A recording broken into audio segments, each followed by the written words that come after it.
اخبار الاخیار میں شیخ عبدالحق فرماتے ہیں جب محرم شریف کا مہینہ ہوتا نا تو حضرت شیخ مجد شیبانی محرم میں دھلے ہوئے کپڑے نہ پہنتے، نیک کپڑے نہ پہنتے، روتے رہتے اور زمین پر لیٹتے، سیدوں کی قبروں کے پاس جا کر لیٹتے۔ جب 10 محرم ہوتا تو یوں روتے، ایسے لگتا کہ واقعہ کربلا ان کے سامنے ہوا ہے۔ نیاز بکاتے، ننگے پاؤں چلتے، سر پہ نیاز رکھتے اور سیدوں کے گھر میں جاتے۔ حضرت شیخ عبدالحق نے لکھا ہے وائے بفرت محبت، وہ محبت کی زیادتی کی وجہ سے ایسا کرتے تھے۔ یہ جو اہل سنت کرتے، یہ ماتم نہیں کرتے، یہ سوگ نہیں کرتے، یہ رسول اللہ کے نواسے کی محبت میں کہ رسول اللہ کے نواسے کے کربلا میں ٹکڑے ٹکڑے ہو گئے، اس محبت کی وجہ سے یہ لوگ روتے ہیں۔ اس فرق کو سمجھو۔ مسئلے کی تنقید نہ ہونے کی وجہ سے بندہ جو ہے یہ غلطی کھاتا ہے۔ ہمارے اہل سنت کے بزرگ تو نہیں اس طرح کرتے تھے۔ حضرت زہد الانبیاء والمرسلین بابا فرید جب امام حسین کا ذکر ہوتا، آپ کی فریاد بلند ہو جاتی اور بے ہوش ہو کر زمین پر گر پڑتے تھے۔ ہمارے اہل سنت کے بزرگوں کا تو یہ طریقہ تھا۔ یہاں پہ شرح عقائد میں ایک عبارت ہے، وَاتَّفَقُوا، کہتے پوری امت کا اتفاق ہے اس بات پر، کسی فرقے کو بھی اس پر اختلاف نہیں۔ شرح عقائد میرے ہاتھ میں، دیوبند میں، بریلی میں، ساری جگہوں پہ یہی پڑھاتے ہیں۔ پوری امت کا اس بات پر اتفاق ہے اللہ جواز اللہ نے کہ وہ بندہ لعنتی ہے، اللہ من قتلہ، جس نے امام حسین کو قتل کیا، او امر بی، یا امام حسین کے قتل کا حکم دیا، او اجازہ، یا امام حسین کے قتل کی اجازت دی، وہ رضیہ بے، اور جو امام حسین کے قتل پر خوش ہوا، شہادت پر خوش ہوا۔ اور جانتے نہیں ہو جو حسین کے قتل پر خوش ہو وہ لعنتی ہوتا ہے، وہ لعنتی ہے۔ شرعی مسئلہ تو یہ ہے کہ تمہارا باپ مرا ہوا ہے، اس وقت بھی نکاح کر سکتے ہو۔ اگر مسلمان ادب اور احترام کی وجہ سے 10 محرم کو شادی نہیں کرتے تو اس میں تمہارا کیا جاتا ہے؟ جائز تو ہے، باپ مرا ہوا ہے تب بھی نکاح کرو، جائز ہے۔ باپ کی لاش پڑی ہے ساتھ میں نکاح کر لو، جائز ہے۔ لیکن یہ بات یاد رکھ لو، اگر حسین کے قتل پر خوشی کی وجہ سے ایسا کیا، شہادت کی وجہ سے ایسا کیا، تو یہ معمولی درجے کا گناہ نہیں ہے۔ حضرت تفتزانی نے کہا ہے کہ ایسا بندہ لعنتی ہے جو ایسا کرتا ہے۔ حسین کی شہادت پر خوشی منانا، حسین کے قتل پر خوشی منانا، ابن رسول اللہ کے قتل پر خوشی منانا، یہ مسلمانوں کا کام نہیں، یہ کافروں کا کام ہے۔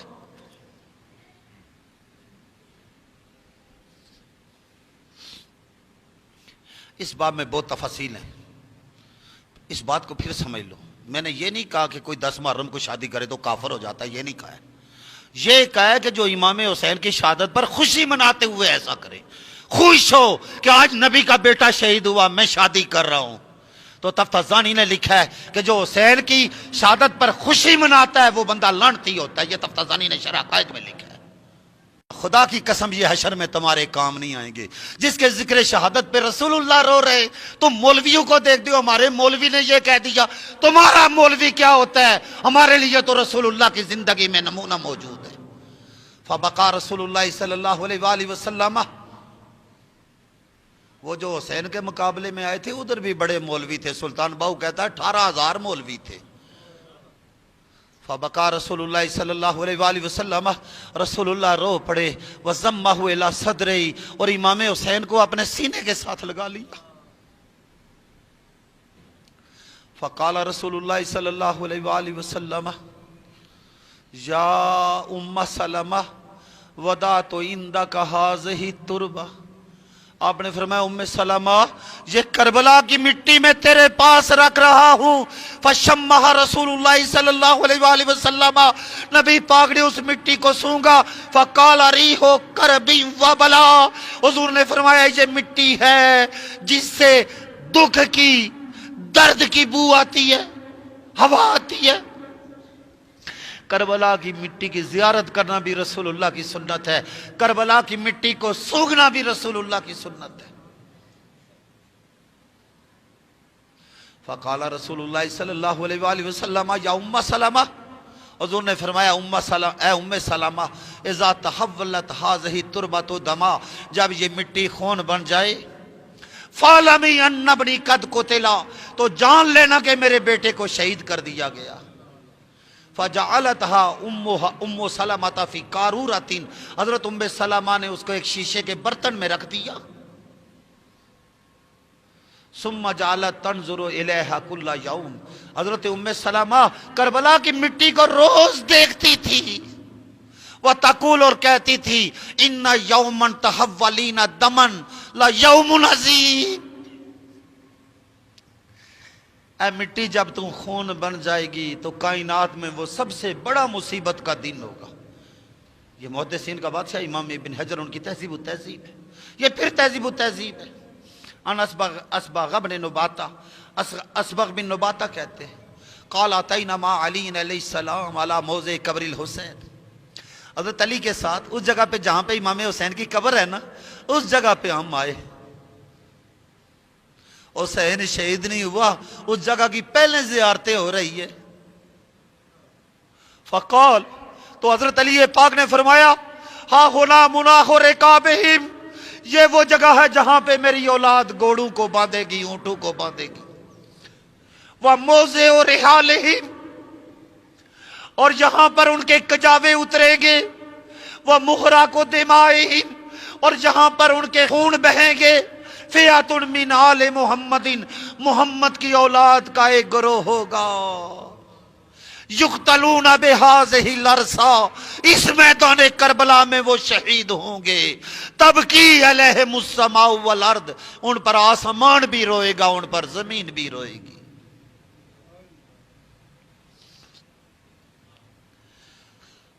میں نے پہلے عرض کر دیا متواتر حدیث سے یہ ہونا تھا۔ یزید حکمران بنا، امام حسین سے بیعت کا مطالبہ کیا، مدینہ سے مکہ کوفیوں کے پے با پے خطوط، پھر امام مسلم بن عقیل کو بھیجنا، ان کے بچوں کو بھیجنا، ان کا شہید ہونا، اور پھر یزید کا یہ منصوبہ کہ امام حسین کو گرفتار کر لیا جائے، آپ کا مکہ سے کربلا کی طرف نکل جانا، کوفہ کی طرف نکل جانا۔ اور البدایہ والنہایہ میں ہے، کسی نے کہا حسین کدھر جا رہے ہو؟ کوفہ والے وفا والے نہیں، فرمایا مجھے کوفہ والوں سے کیا لینا دینا ہے؟ انی رأیت رسول اللہ صلی اللہ علیہ وآلہ وسلم فی المنام وقد امرنی فیہا بامر وانا ماض اللہ، مجھے نبی پاک نے ایک حکم دیا ہے، میں رسول اللہ کا حکم پورا کرنے جا رہا ہوں۔ 2 محرم کو یہ لوگ کربلا پہنچے، 22,000 کا لشکر، 2 روایتیں 30,000 کا لشکر، ایک روایت میں 80,000 کا بھی لشکر ہے۔ ان کو پتا تھا یہ ابن رسول اللہ ہے۔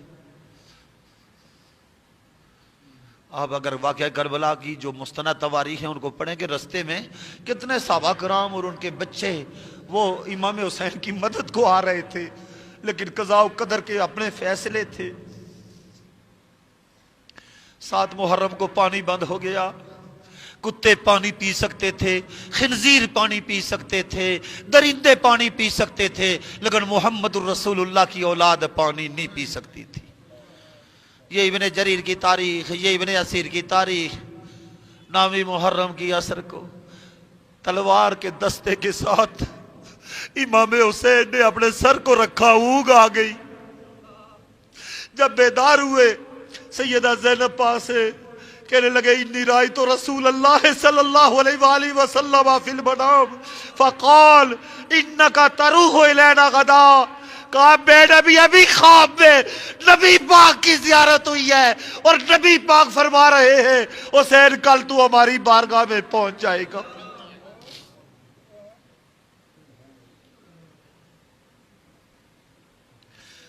اللہ اکبر۔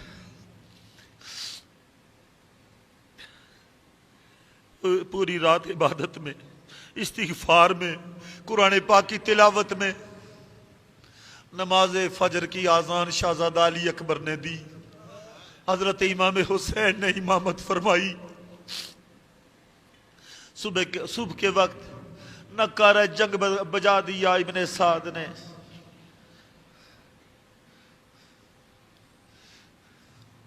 ابن سعد نے نکارہ جنگ بجا دیا۔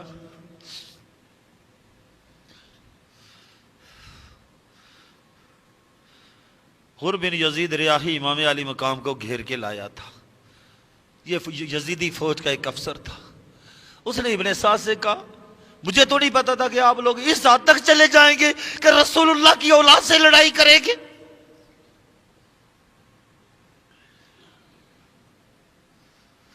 ہو سکے تو بندے کو جنت جانا چاہیے، جہنم نہیں جانا چاہیے. یہ کہہ کہ حر نے اپنے گھوڑے کو لگائی حضرت امام علی مقام کے قدموں میں. حسین میری غلطیاں معاف ہو جائیں گی؟ کہا معاف ہو جائے گی. کہا حسین اجازت دو. حر میدان میں نکلے. ایک ابن زیاد کا غلام سالم سامنے آیا. کہا کسی آزاد کو بھیجے، جو یہ تو غلام ہے، میرا نام ہی حر ہے جس کے معنی آزاد کے ہوتے ہیں. اس نے کہا غلام تو ہے لیکن بڑا بہادر ہے. آپ نے فرمایا اچھا اگر یہ ابن زیاد کا غلام ہے، اگر یہ ابن سعد کا غلام ہے، اگر یہ یزید کا غلام ہے، تو میں حسین کا غلام ہوں، میں حسن کا غلام ہوں، میں علی کا غلام ہوں، میں محمد مصطفیٰ کا غلام ہوں. یہ کہہ کے اس کے 2 ٹکڑے کر دیے. بے شمار یزیدیوں کو واصل جہنم کر کے جب شہید ہوئے تو ابن سعد پکارا حسین اپنے نیک غلام کی لاش لے جاؤ.